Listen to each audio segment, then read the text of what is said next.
उपस्थित आमा बुवा दाजुभाइ दिदीबहिनीहरू, जय घन्टी। आज म आशिका तामाङसँग उभिएको छु, जसको हृदय यति सफा छ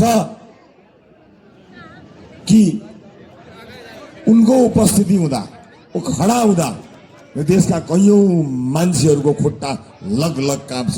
एक त्यस्तो स्वच्छ र सफा हृदय भएको व्यक्तिसँग आज उभिएको छु मात्र होइन, म यहाँबाट आशिका तामाङलाई सदनमा लिएर जाने निम्तो दिन आएको छु।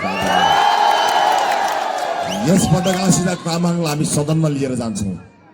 आशिका तामाङमाथि भएको घेराबन्दी, ट्रोल, ती सबै किन नआत्तिनु भने बहिनी, म यो चोकमा उभिएर भन्छु, जति धेरै लखेटे त्यति छिटो माथि पुगिन्छ, चिन्ता नगर्नु। मलाई यति धेरै नलखेटेको भए यति अगाडि बढ्नै सक्ने थिएन। उनीहरूले लखेटेका कारणले छिटो हिँड्नु पर्यो, दौड्नु पर्यो, दौड्दा छिटो पुगिन्छ, त्यति फरक हो। त्यति नलखेटेको भए यतिखेर आशिका तामाङ हरेक युवाहरूको मनमा ढुकढुकीमा बस्न कहाँ सकिन्छ। त्यसैले आशिका तामाङको जिब्रो चिप्लन सक्छ, नियत चिप्लनै छैन, म यो कुराको ग्यारेन्टी दिन सक्छु। आशिका तामाङको बोली लडबडाउन सक्नेछ, तर नियत कहिल्यै लडबडाउने छैन, म यो ग्यारेन्टी दिन सक्छु। आशिका तामाङले सडकको फोहोर मात्र होइन, अब सदनको फोहोर पनि सफा पार्छिन्, यो कुरा म यहाँ उभिएर भन्न सक्छु। आशिका तामाङ त्यस्तो बहादुर छोरी हो जसले कुनै गाली गलोजको पर्वाह नगरिकन केही गर्छु भन्ने आँट गरेकी हुन्। हामी राजनीतिमा आउनुपर्ने मान्छे थिएनौँ। यो पार्टीमा लागेका अधिकांश मान्छेहरूको आफ्नै पेसा र व्यवसाय थियो, तर यसपटक देशमा अनर्थ भयो, अनर्थ भयो। ससाना बालबालिकाहरूले सुशासन माग्दा सडकमा लड्नु पर्यो, भगत बगाउनु पर्यो, आमाहरूको काखरी थियो। त्यसैले मुलुक अर्को परिस्थितिमा पुग्यो। आशिका मात्र होइन, यस्ता कैयौं मान्छेहरू जसलाई कहिल्यै राजनीतिमा आउनु थिएन, ती सबै राजनीतिमा किन आयो भने अब सडकको मात्र फोहोर सफा गर्ने होइन बहिनी, अब राजनीतिको फोहोर पनि सफा गर्ने हो। त्यस कारणले हामी जीवनभर राजनीति गर्दैनौँ। एउटा कार्यकाल, दुईटा कार्यकाल आफ्नो पुरा गर्छौँ र त्यसपछि आफ्नो काम गरेर खान्छौँ, देशलाई सुशासनको बाटोमा लिएर जान्छौँ। म आदरणीय धादिङवासी आमा बुवा दाजुभाइ दिदीबहिनीहरूलाई यति भन्नको लागि र यति हिम्मतका साथ उपस्थित भएको हो कि आपद पर्दा, दुःख पर्दा भोलि आशिका तामाङहरू जन्मन्छन् कि जन्मदैनन् थाहा छैन। राजनीतिको यो फोहोरी मैदानलाई सफा गर्छु भनेर भोलि आशिका तामाङहरू आँट गरेर आउँछन् कि आउँदैनन् मलाई थाहा छैन। अहिले यति बेला यो युगमा आएका छन्, भोट दिनुहोस्, पछुताउनु पर्दैन, मेरो जिम्मेवारी हो। यो कुरा तपाईँलाई स्पष्ट गर्न चाहन्छु।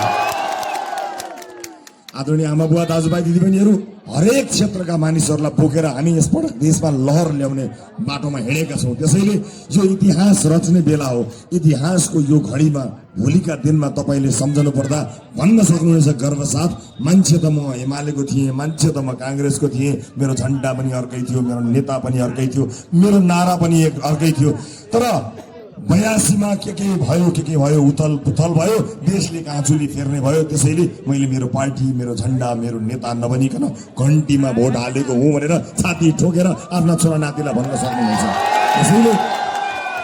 त्यसैले प्रत्यक्षमा र समानुपातिक दुवैमा कसैले तपाईँलाई भन्छन् प्रत्यक्षमा चाहिँ छुट्टै, समानुपातिकमा छुट्टै भनेर भनेका हुन्छन्। होइन, हामीलाई संख्या चाहिन्छ, भोट घट्यो संख्या घट्छ, संख्या घट्यो भने संसदमा हामीले चाहेको काम गर्न पाउँदैनौँ। त्यसैले प्रत्यक्ष पनि घन्टी, समानुपातिक पनि घन्टी। अर्को कुरा, तपाईँलाई जात, धर्म, सम्प्रदाय, विभिन्न नामले अब तपाईँलाई हामीलाई विभाजित गर्ने कोसिस पनि गर्न सकिन्छ, मत खरिद गर्ने कोसिस पनि गर्न सकिन्छ। यति बेला हो हामीले अडिने। यो सामान्य चुनाव होइन, यो अत्यन्तै युग परिवर्तन गर्ने चुनाव आएको हो। चुनाव धेरै आए, तर यो चुनाव सामान्य चुनाव होइन। त्यसैले यतिखेर तपाईँ अडिनुपर्छ। यो देशको भविष्य आशिका या रवि लामिछानेको हातमा छैन, तपाईँको हातमा छ। तपाईँको आफ्नै हातले लेख्ने हो। हामी तपाईँको मतको माध्यमबाट देश बनाउन हिँडेका मान्छे हौँ। मत दिने त तपाईँले हो, इतिहास लेख्ने तपाईँले हो, हामीले होइन।